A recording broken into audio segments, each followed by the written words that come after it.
My name is Eddie Schwartz. I'm a songwriter, an artist, a producer in the music business, and you're listening to Talking Blues.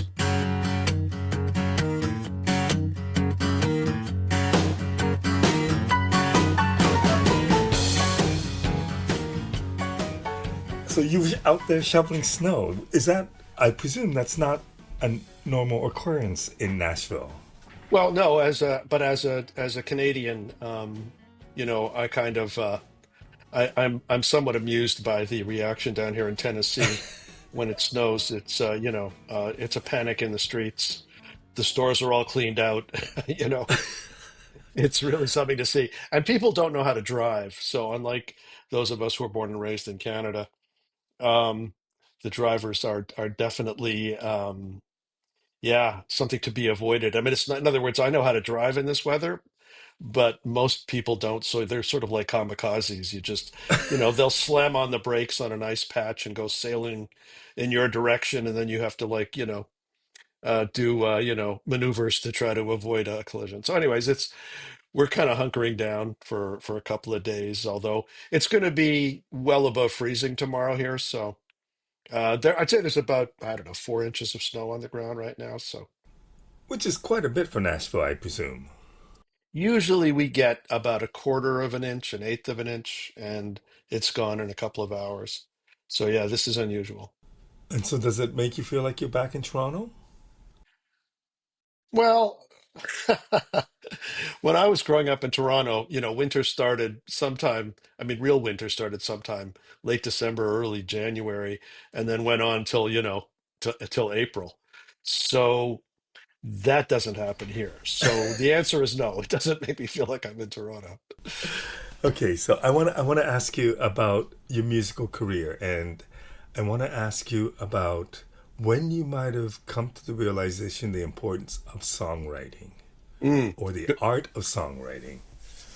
Well, that's a fantastic question. I think the catalyst in my life was, I guess, Bob Dylan. And ironically, I just saw the new movie about him, A Complete Unknown, last night. Um, well, I'll start with this. I have a cousin who lived in New York at the time. So he's a few years older than I am. So I was about 12 years old, and she lived right in Greenwich Village on St. Mark's Place. And so I had the great good fortune of leaving suburban Toronto, taking a bus down to New York back in those days. As I said, I was about 12 years old, and staying with her on St. Mark's Place. So I got exposed to the music that was percolating around Greenwich Village in the early 60s. And that was just an incredibly profound experience for me, because you could go see people that became, world famous creators, music creators, when you could go see them and there were three people in the audience in some small club in Greenwich Village. So I can't say Dylan was one of them, but my cousin, who was at that time going to Hunter College in New York, um, I was going to stay home in her apartment one afternoon. She had classes, and she gave me this album, vinyl album, is how we listened to music back in that day, and it was the Free Will and Bob Dylan. And she said, "Why don't you listen to this? Spend the afternoon checking this out." I said, okay. And I listened to it and thought, this is the worst singing I've ever heard in my life. This guy he can literally cannot sing to save his life. But I had so much admiration for my cousin Edith that I said, but she really likes it, so I'm going to listen to it again. And so I did. I listened to it another time, and then another time, and then another time. And by the time I listened to it 4 or 5 times, I realized that this guy was the most extraordinary songwriter I'd ever heard, and that his voice wasn't actually that bad. I mean, it was good enough to get these incredible songs across, and of course, I learned to love it as well. So I think that's the answer to your question. That was a moment that just totally changed my life. I wonder at that moment, how old are you, and did you play music at that point? Well, I was 12 years old. As I said, I was 12. It was 1962. Might as well put a time stamp on it. Um, and Dylan was just, just beginning to become the phenomenon that he would become. Um, I, I had a little bit of music in my life at that time. As I recall, I may have owned a ukulele, which I couldn't play. I couldn't figure it out. I couldn't get my two hands to coordinate, so I was kind of frustrated. But after hearing that Dylan record, when I came back to Toronto, um, I ended up getting a banjo because I also got into Pete Seeger in a major way. Um, and so, yeah, progressed from that to a guitar eventually, and that ended up being my main instrument. Did did songwriting come to you immediately? Like, did you after that when you picked up the instrument, were you did you focus on writing songs very at the very start, or did that come later?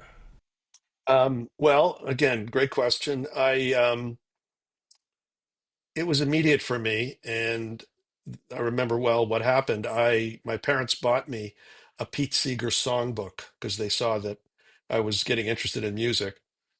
And the book, the songbook, it was, one of those large format, but fairly thin books. Um, the first few pages were chords to learn. So I remember quite vividly that I learned, I think E, A, and D, and maybe a minor, maybe B minor. I learned, three or four chords. And the rest of the book, after the first few pages, which were chords, it was songs that you could play with those chords. I never got past those first few pages. I learned how to play the chords, and I went, "Oh, I could write a song." So I never did learn any of Pete Seeger songs, although I was a huge Pete Seeger fan. I'm sure I could have if could play them, but I just started writing songs immediately. So it just it came naturally to me, and it enthralled me instantly. But I guess at that point, it's not really a focus of being a musician or a songwriter. It's all in one. Yeah, I think so. I mean, I didn't see myself as being two distinct things, songwriter and artist. I think I think you're absolutely right. In a way, I think that's the music business imposes those kinds of, those kinds of definitions on you, for better or worse. So, I mean, ultimately, um, because other people started recording my songs, and at some point that became the path of least resistance, and I had to make a living. So it was many years later that I started defining myself as a songwriter, as opposed to, as I think you said, Marco, kind of just an entity that made music, an artist and a songwriter combined. Well, it's interesting because I'm skipping ahead a little bit, but when on some of your albums that you released, I believe the third album, I if I'm not mistaken, over half the songs have been covered by other people.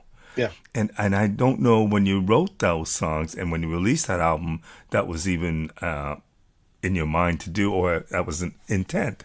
So it speaks to your ability to write songs and to share them and have other musicians take them before you might have even thought about that. Or did you think about that from the very beginning? I again, a very perceptive question. I mean, I always wrote something that was meaningful to me, and never thought about the idea that other people may do the songs. Obviously, after in the 70s, and of course after 78, when I got signed to a publishing deal at ATV, um, I was aware of the fact that other people could be interested in my songs. So I can't plead ignorance, but I certainly can say that it wasn't about getting covers or cuts. I wasn't, chasing the ambulance, so to speak. I was really focused on writing songs that were meaningful to me.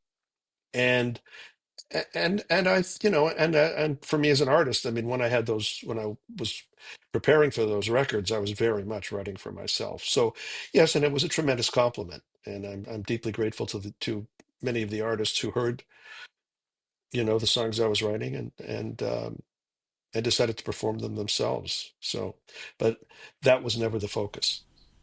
So tell me about the focus because you released an album in Canada, and very quickly you had some success with it, and some a song charted on Canadian radio. In fact, on all three albums, the first three albums, he had songs that appeared on Canadian radio. Tell me, back then, if you could go back to that musician that recorded this album, what your vision, what your hope was, what you hoped to accomplish with your music back then. Yeah, I wish I could outline some grand scheme that I wanted to accomplish, but I think, and this is true of many people who do this, I was compulsive. Once I had the bug, um, it was just, I just couldn't stop writing one after the other. And it was, so it was I like to think that like many things in life, the more you do it, the better you get. And I couldn't stop doing it just day and night. I didn't want to go play baseball with my friends. I didn't want to, you know, uh, I didn't want to engage in sports and to some extent, I was interested in other kinds of academic pursuits, but songwriting was just so captivated me that that was all I wanted to do. And when I look back at now, I was a troubled kid, as many people are, many of us are in our formative years. Um, I felt alienated. Um, I didn't come from the happiest of families.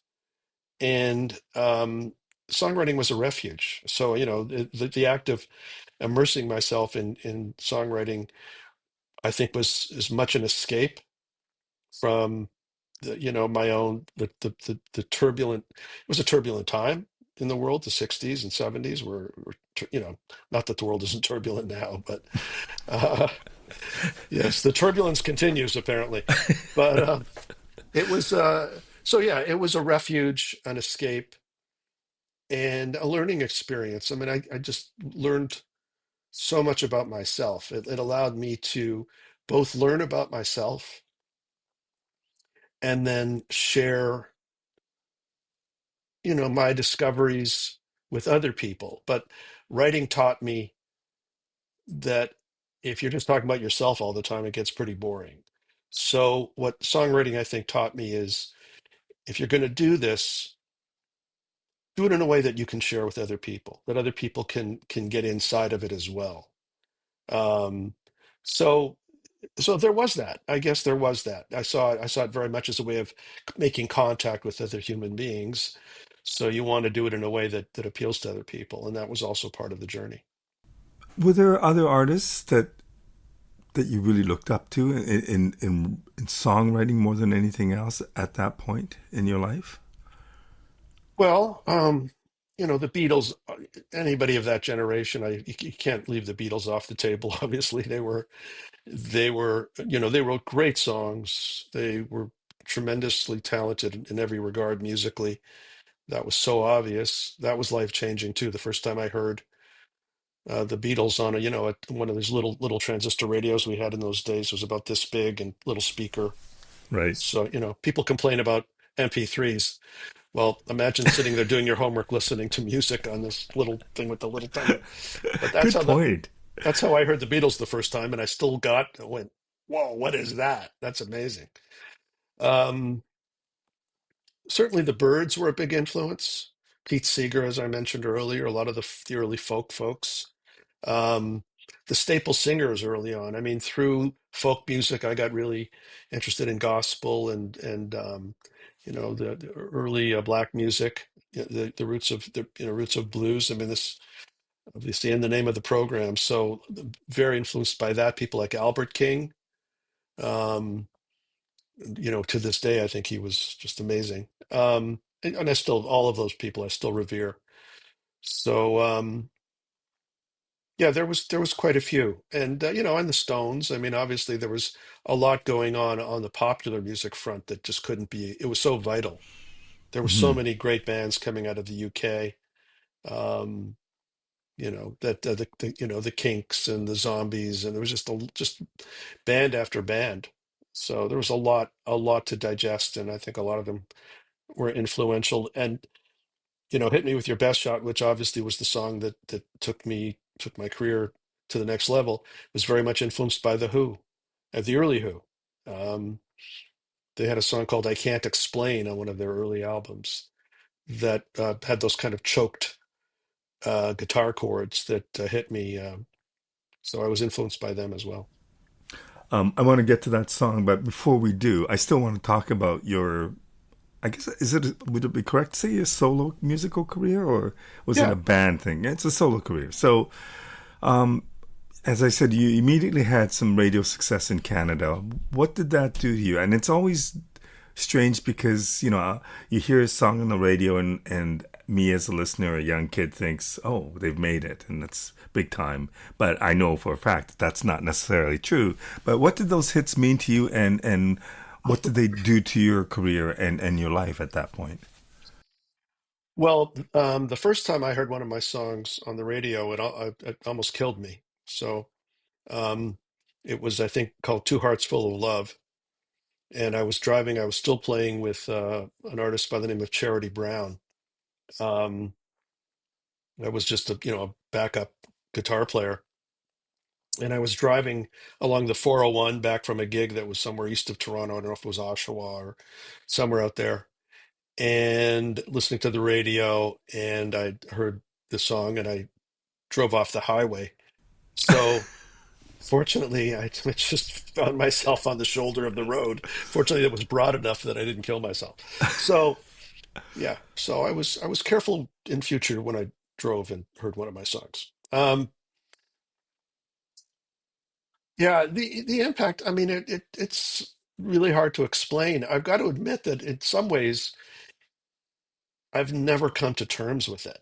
I've never been able to come to terms with the fact that the songs did well because and I'll go back to what I was saying earlier. I was so just engaged in the process of writing them and then trying to recreate them in the studio the best I could, perform them the best I could, that the idea that I would be hearing them on the radio at some point, or that they would have that kind of um, reach through radio and other media, it startled me. And to this day, I'm still startled. I mean, the fact that a kid from Toronto can sit, in their bedroom and write a song, and then it can get on the radio in Canada, but also go around the world. I mean, it's still an amazing and wonderful, fact that I that I, like I said, I don't know that I've ever quite got my head around it, but I'm certainly not complaining. That's fascinating to me. I mean, you've had like 200 songs recorded by other artists, which is like phenomenal. And I don't know if that is more meaningful or just as meaningful than getting radio airplay. That the fact that all these other musicians, see in your songs something that they want to share, versus it actually making it on the radio, which like. But I find that incredible. Well, thank you, Marco. I mean, I'm so grateful to those, creators. I'm so grateful to all the people I worked with over the years who saw something in my music, the musicians. Um, People like David Tyson, who went on to have his own success with Elena Miles and Hall and Oates, and Fred Mandel. Some of the folks that he went on to be keyboard player with Elton John and Kiss and I think Queen for a while. So I mean, you guys who are started with me early on and made a contribution taught me, you know, there were musicians in Toronto like those guys in particular who taught me so much. And I mean, Joe Cocker did three of my songs. I mean, I worship Joe Cocker. So Paul Carrick is another one. I worshiped Paul Carrick long before they did my songs. I was just in awe of these people.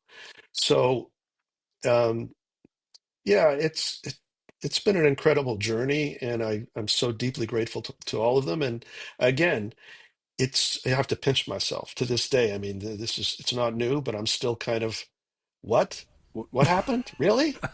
That happened? No kidding. It's just, I never expected to make a nickel. I'll just add with this. I never expected to make any money. Um, I had a girlfriend who worked in advertising, and she was doing pretty well. And I thought, ah, she'll just support me for the rest of my life, and I'll just, I'll write songs.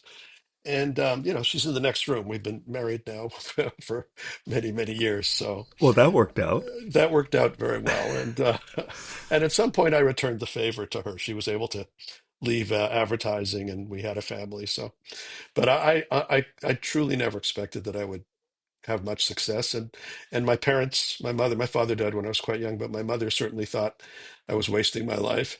So, kind of turned out okay. Did she get to see the successes?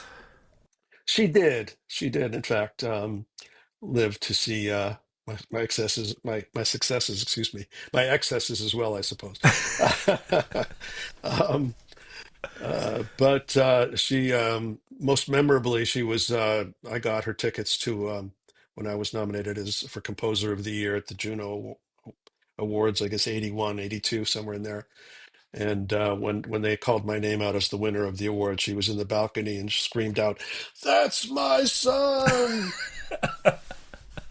on live TV. So heard by millions across the country. Um, we talk about your successes, which often comes in the form of the songwriting, but as a musician, and you had successes, but did you make any money off the first three albums?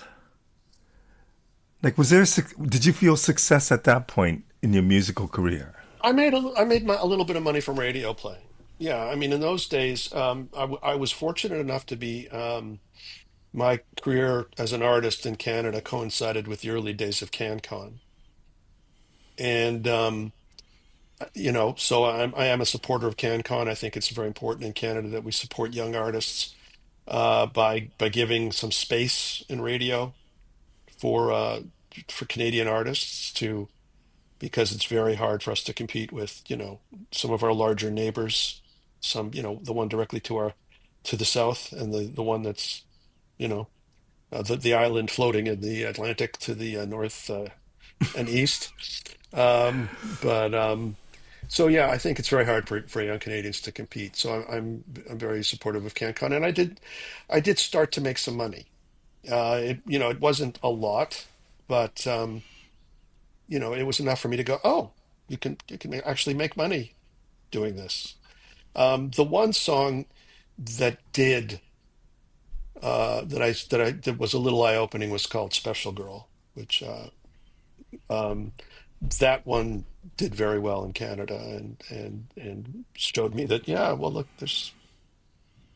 it was significant. It was more significant than the other songs, I think. However, over the last, I guess in the end of last year, you posted a series of articles on Facebook about that song Yeah. and the heartache that you went through with that song. Can you talk a little bit about that? Because that's one of the reasons why I wanted to get in touch with you, because I found it so honest and so interesting and in a way so typical of the music business. And there you are as an artist who's a great songwriter, who's releasing his third album, spending a lot of money recording, and all of a sudden you find out that the record company isn't going to pay for it. Yeah, it was it's we get used to this. Those of us, as you said, this is not a unique story. Maybe, the details may vary from story to story that people who have had some success in the music industry tell, but the bottom line is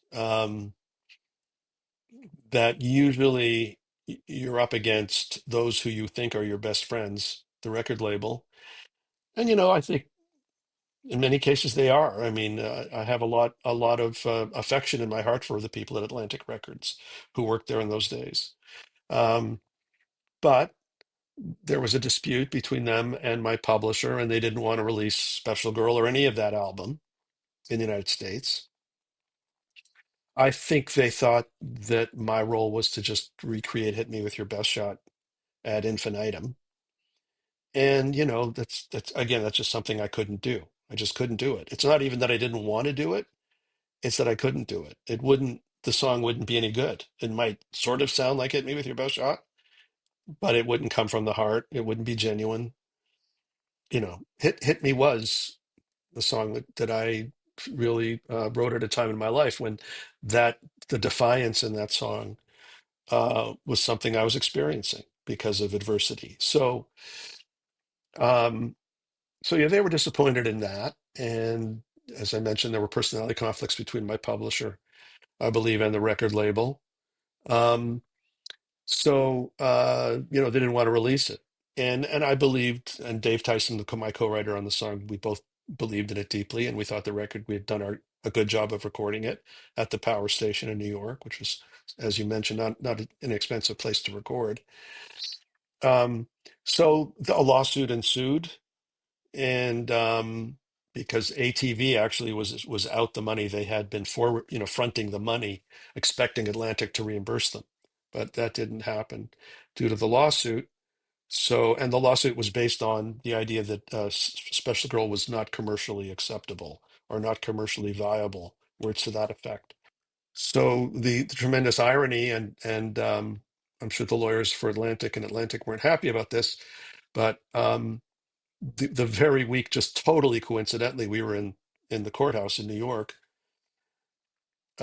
America had re-recorded it, had done a version that I think was, kind of close to mine in some ways, and it was top 10 in Canada and top 15 in the United States on Billboard. So it's a little hard to argue that it's not commercially viable when it's getting to the top of the charts in both countries. And people ask, well, how much money did you make? Well, I didn't make any money. The money went to ATV, and as rightly it should, because they had financed the record at that point.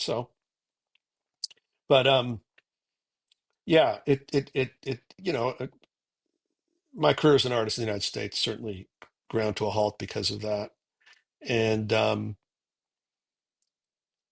yeah, you have to wonder what would have happened if Special Girl had come out of the United States. Obviously, as I said, it did extremely well in Canada. It did well for America and many parts of the world, the band America.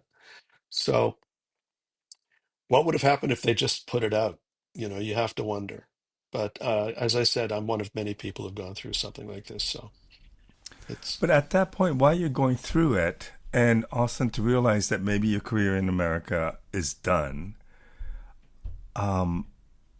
how do you feel? Like what's going through your mind at that point? Are you thinking, well, I still have a career in Canada, I might be able to go to Europe, or what's your mindset at that point? uh, yeah. It was. I think at that moment in time, I was going, who needs this? Who needs this kind of hassle? If I just write songs, I can demo them any way I want. I can go into studio. Obviously, it's not the power station, but I can either demo at home and I did we did, computer recording was beginning to take off at that point. Um, we could start doing a lot more at home for very little cost. And I certainly was an early adapter as far as that goes. And I think for a while it was kind of like, okay, who needs that? If I can just keep writing songs, that's enough for me. And as you mentioned earlier, people were recording them in the '80s. You know, I was very fortunate. I had a lot of activity from my catalog through the '80s and into the early '90s. So that was enough for me. I think it was sometime later that I realized, what a shame to have gone through all of that as an artist and for it not to have come out of the United States. But certainly, being a Canadian living in Toronto, um, the success of Special Girl in Canada, and then Meatloaf recorded it, America recorded it. So that I felt, in other words, that I was, I was justified, in my belief in the song. But yeah, all to this day, I still wonder what would have happened if it had come out in the States. And I suspect it would have done. I have to suspect it would have done okay. How much of you did you define as a musician artist performing on stage, and how much did you define yourself as a songwriter at that point? Well, increasingly as a songwriter, and again, I mean, if you want, the carrot and the stick. Obviously, at that point, being a recording artist was kind of a stick, and continuing just being a songwriter was the carrot. So there's no question it moved me away. And I've got to admit, I don't know that I was ever a great live performer, and that also comes with the territory. I was very nervous on stage. I got better at it and at certain parts of my life because I did it a lot. Like when I was playing with Charity Brown, we were playing probably 5, 6 nights a week. You get better at it. It's something I think you have to do all the time to really get good at it. And I wasn't doing it all the time. So I got very nervous. And then in the early 90s, I put out a tour to Schwartz and I did the touring for about a month. And I got better at it, but I wasn't a great natural performer. I don't, I have friends who I love dearly who they live to get on a stage. I mean, they are different people. They are mild-mannered, quiet people off the stage, and they get on the stage and they're complete animals, let's face it. But I mean, they just love it. They soak up the attention, and I love them dearly, and they're just amazing at it. And I was never in that. I never loved it that much. I liked it, I enjoyed it, but I wasn't driven the way I think great performers are. Do you perform at all in public now? No, I haven't performed in some time. Whether I will or not, now that I'm putting out some songs, some new songs, and there's been some interest in me performing live again. And I just did my first live recording. I haven't done a live recording of a band in many years, but I just did that about 10 days ago with my son as drummer here in Nashville with some wonderful Nashville musicians. So it was just fun to play with real people again. I can imagine. Um, Tell me your definition of a hit song, because I'm sure there's been songs that you've written that are very special to you, that you really like, that you think are really good, but that doesn't necessarily mean that they're going to be hit songs. Yeah. Is it about writing hit songs, or is it about writing good songs? Yeah. I'm going to go with that that definition, and I had a conversation with somebody you may be aware of, Paul Carrick, and Paul and I we co-wrote stuff years ago after "Don't Shed a Tear," which did quite well for him. It's an Um, amazing song. oh, thank you so much. Um, we wrote for the next record, and I co-produced it with T-Bone Woke, who was a great musician. Um, at that point in late '80s, I mean, he said, that the label wanted him to work with me because I was known as, the hit maker, the hit songwriter. And I was kind of offended because, I mean, again, I idolize Paul Carrick. I mean, he's just one of the great singers of all time, as far Hmm. as I'm concerned, and a great writer too. Great writer in his own right, no question about it. But I was kind of a little insulted because of exactly what you said. I always just try to write good songs. That's what I tried to do. I tried to write songs that meant something, that had, and I work very hard on the lyrics. I mean, I work hard on both, but the lyrics, because I think I learned at the feet, if you will, of the Bob Dylans and the Leonard Cohens, um, and, many other great songwriters who really, you know, did not neglect to write great lyrics. I work very hard on the lyrics. So that's what I try to do. I try to write just the best songs I can write. That's the challenge. That's what keeps me engaged. I mean, right these days, especially with the technology we have, and now with generative I mean, you could push a button and have a song. So the question is, but what's the attraction in that? What's the challenge in that? What's the joy of creativity in that? I don't think there's much. So it is the challenge of writing just a good song, hopefully a great song. That that's the whole point for me. Has the way you write songs changed over the years? Is it the same process, or is it just different ways that you write all the time? I think the main difference is if you get an idea now, well, let's go back. Maybe it's better start at the old days. At the old days, I wrote a lot on acoustic guitar, sometimes on electric guitar, but a lot on acoustic guitar or acoustic piano. So at the very most, when I could afford it, I got one of those little handheld recorders. Actually, they were about this big in those days, the Right. handheld ones, or not handheld, but and so I could record myself, noodling around on the piano or the guitar and coming up with ideas. But then the process was, okay, so you have that, then you have to go into a recording studio with real musicians to create the demo.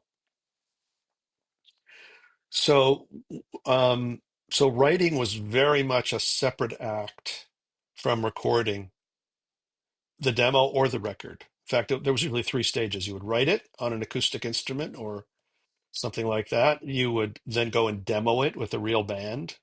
And then you would, when I was an artist, then you would record it because the demo was a low, not a very good quality recording, just enough to demo the song, demonstrate the song. So it was a three-step process, and all of those steps were increasingly time-consuming and expensive.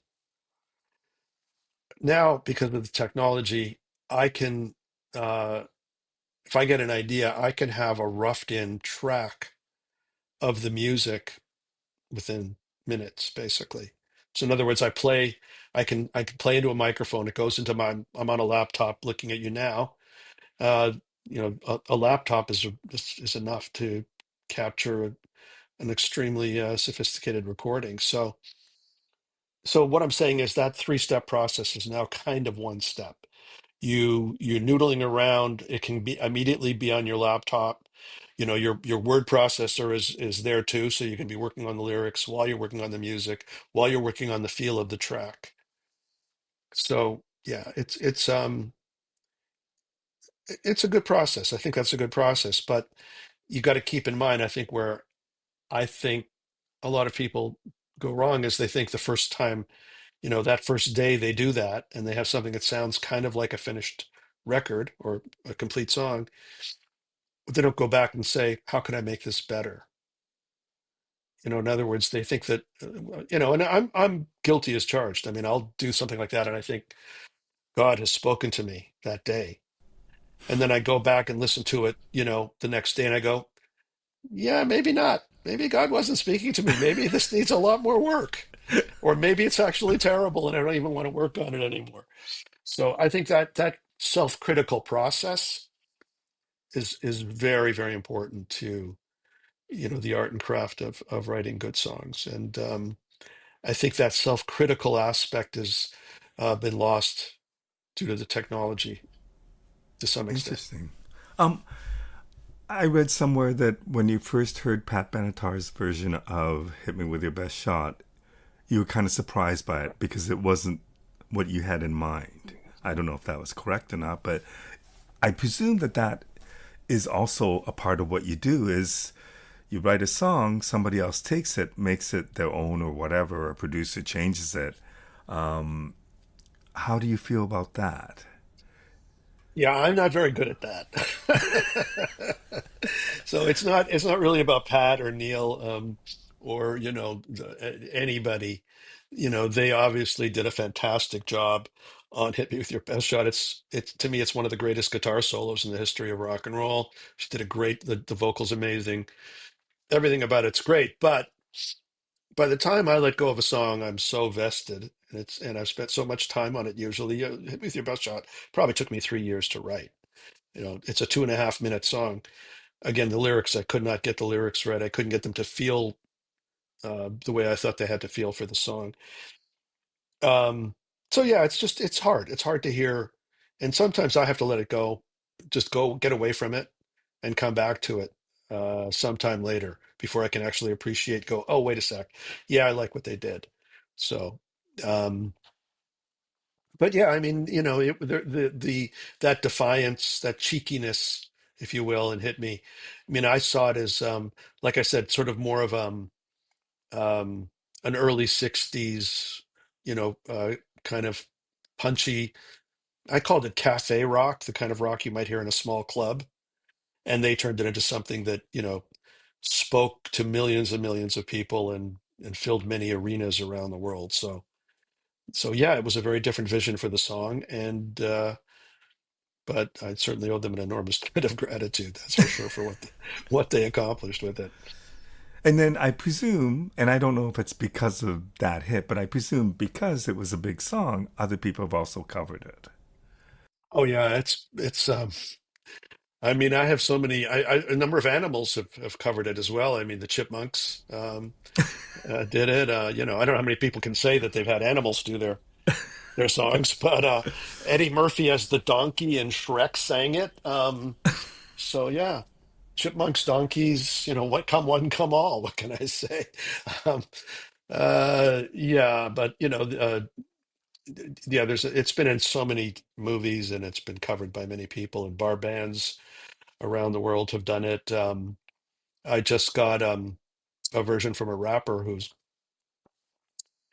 name because it's a work in progress. I won't mention, but it's there's a pretty well known rapper who's apparently going to do a version of it or integrate it into something they're doing. So um, yeah, it continues to amaze. Has anybody captured the essence of the songs as you had visioned it in the very beginning? That's a really good question. Um, I don't know if anyone has, and that probably includes me. Um, Yeah, yeah, I think I can say that, that bratty, I guess, using a word that's very current these days, that sort of bratty, defiant, but more like small venue, if you want, version of the song. I don't know if anybody's quite done that. I mean, I think everybody's riffing off Pat's version of it, which of course makes sense. So. Okay, so the fact that you have so many songs covered by so many artists out there, can you explain that to me? Like in your mind, how does that happen? Is it because you're such a great songwriter? Is it because you have a great publisher who pushes this stuff? Is it because what you write relates to a lot of people? And I don't know if there's a right answer or not, but I wonder how you view that because it's a pretty phenomenal thing to have one person cover your song. It's insane that hundreds have done so. I want a big shout out to all my publishers over the years. I've had some amazing publishers. Sally Perriman in the UK, who got Don't Shed a Tear to the Carrick people. Marv Goodman in New York, who was responsible for the Pat Benatar cover. Blue Water Music here in Nashville, the tremendous company. I'm Sony. Um, Concord now is the publisher of Hit Me. I mean, I just, I've been fortunate. I've had really, really great publishers and great individuals in those companies who have, liked what I've done, and they've been, very generous and effective at getting the songs to the artists in question. So there's that. I mean, I think you know, it's gratifying to know that people like the songs. And as I said, I work hard on them. But there's a bit of a snowball effect, to be honest. It's like once you get known as somebody who's had significant, radio play on a song or sales, I think that, you kind of go to the head of the list when people are looking for songs. So, you know, that's got its upside and it's got its downside. It means there may be better songs down somewhere down the list than the ones you're providing. But you know, and I've definitely been in both positions. I've been way down the list, and I think during the '80s and '90s again because of the success I had, it snowballed and people actually looked to my songs um, to record. So there's that. I think that it's just the way the industry works. It can certainly work against you, as we talked about earlier, but it also can work for you once you've established yourself. Do you, Do you know, was there a moment where you thought, I've established myself as a songwriter? No, I mean, I really don't. I feel like it's just about the next song, which is the next challenge. Um, I'm surprised at any, genuinely surprised at any notoriety I have as a songwriter. Um, I think it's because I really do it for myself. I do it. I mean, and I don't mean that in a selfish way. I just mean, I do it because it keeps me sane. It's my therapy. I mean, it's no accident that the title "Hit Me with Your Best Shot" came out of therapy. Right. I don't think I need therapy so much anymore because, or at least I think I don't.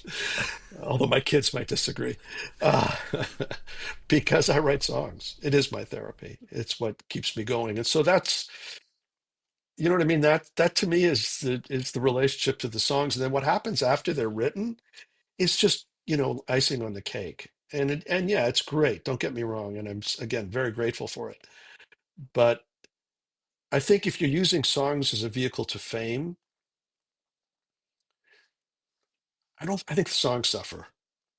If you're using songs as a vehicle to accomplish something worthwhile, I think that's the right motivation. So, and I say that I don't want to, rain on anybody else's creative process, but I think for me, that's the truth. Keeping that in mind, do you have a favorite song, whether it be a hit or not a hit? I mean, there must be songs out there that you feel is better than Hit Me With Your Best Shot. Oh, now you're really like steering me into dangerous territory here.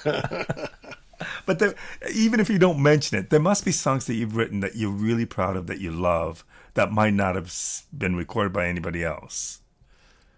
Well, I don't, this is not meant to be self-promotional, but I released a song called "We Win" in recent weeks, and I'm very proud of that particular song. I think the lyric is very appropriate for these times, difficult times for a lot of people, and so I'm very proud of that. Yeah, and I just released a new version of "Special Girls," so those are two songs I would highlight. I could go on. I could probably name every song I've ever written, but that would take more time than we have today.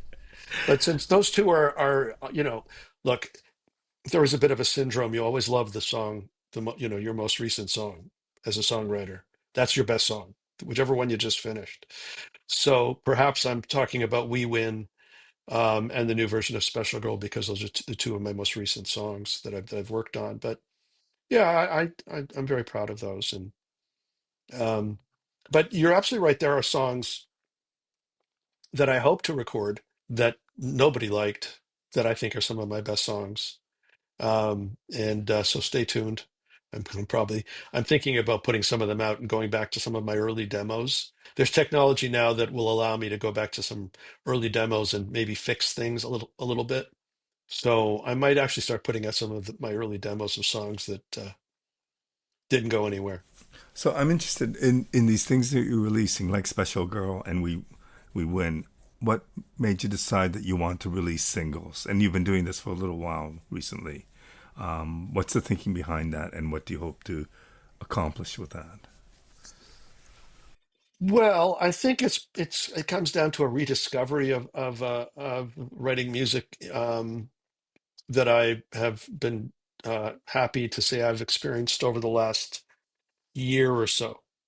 So, I moved down to Nashville from Toronto in the late '90s because most of the people that I worked with in Toronto as musicians and collaborators, Dave Tyson and other folks, had moved to Los Angeles. So I found that it was a difficult time for me because I didn't really have a peer group in Toronto anymore. It all mostly all left. So I came down to Nashville in the late '90s and I got involved in the Nashville songwriting regime, which is very, very different than my own, the way I would write songs on my own or with those guys, the Toronto folks that I was writing with for years before. And, you would write a song in the morning, somebody, go have lunch, and write a second song in the afternoon. So you're writing two full songs a day.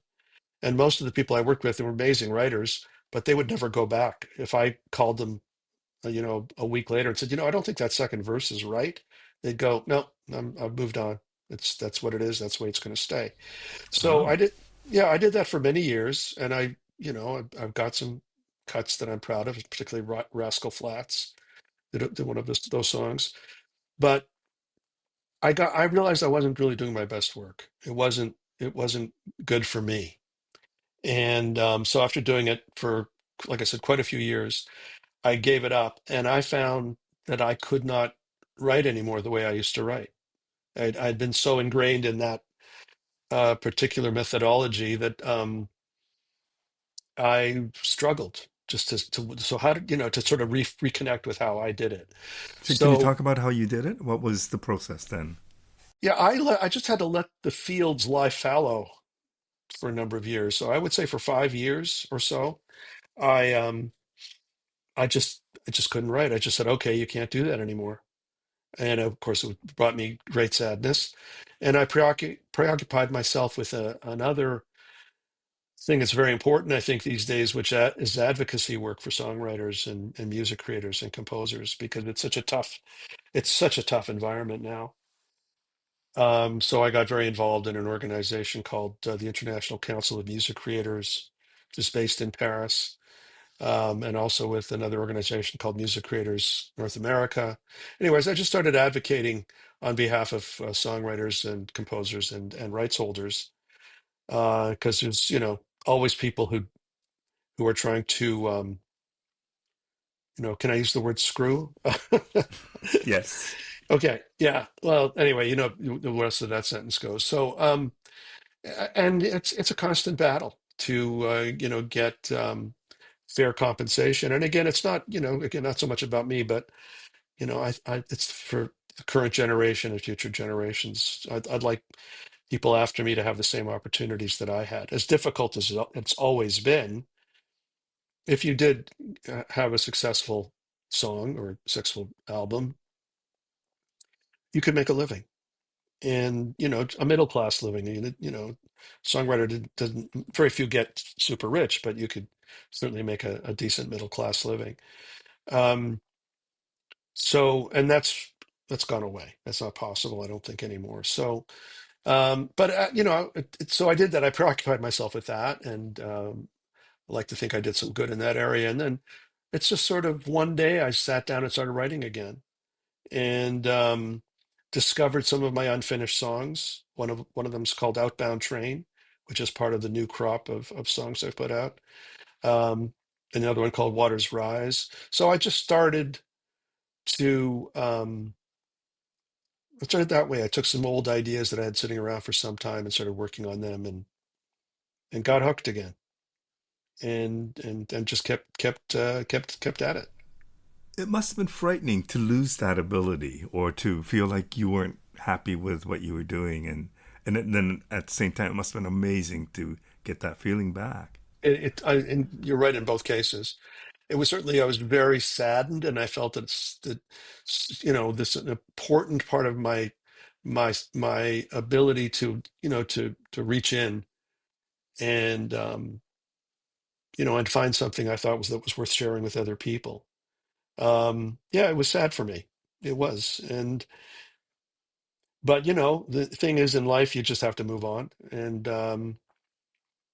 And I found the advocacy work very fulfilling, because I think that's a very important thing. And I was fortunate enough as a creative person in the music business to afford the time. I mean, not everybody is scrambling for a living. It's so hard to make a living. Most people, they just can't think about these other issues. And are we getting paid properly? Is Spotify treating us properly? Um, The answer you is know, no, I believe. well, yeah, I think you believe correctly.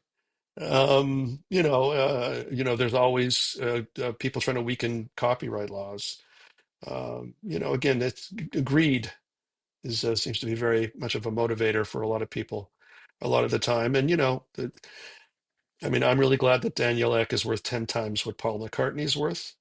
It's great for Daniel, but yeah. maybe share the wealth a little more generously. Do you think it could Anyway, ever go back? Do you think it could ever correct itself? I think that's a really valid question, and I don't think it's ever going to go back to what it was. But I think it can get to a place that's a lot better than it is today. I have to believe that because, if you don't, if you spend all your time on social media, as many young creators have to do, that's great. You get really good at social media. Well, that's fantastic. But the music, in my opinion, there's just so much stuff that just doesn't, the music is disposable. And that's fine. It may work for a week, or it may work for a month, or it may work for 6 months or a year. I don't know. But, to me, the place you want to go is stuff that will last, beyond your lifetime, hopefully, that people will always want to listen to. Um, and or for at least more than, today or this week. So, and it's not cool to talk about money, but at the end of the day, if you want to dedicate your life to anything, you have to be able to make a living doing it. So that's where I'd like to think we can get back to, is some kind of state where, if you take all of the different streaming services and all of the different ways that music are being used, including generative AI, which is ingesting the world's music and not paying anybody at the moment. Um, I'd like to think we get to a place where people can again make a living being creative in the music industry. I want to finish this off by asking one more question.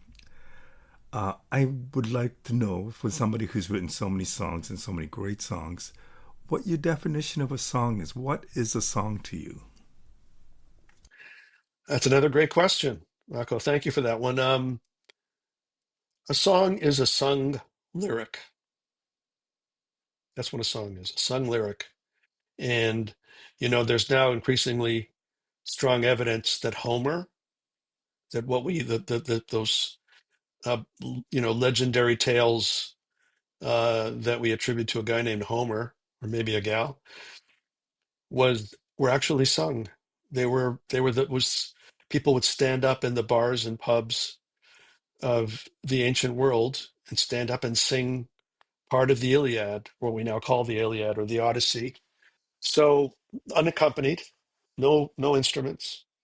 And to this day, in many parts of the UK, although I'm sure it's probably a dying art, but people do the same thing in pubs in Ireland and Scotland. They stand up and they'll just sing a song a cappella.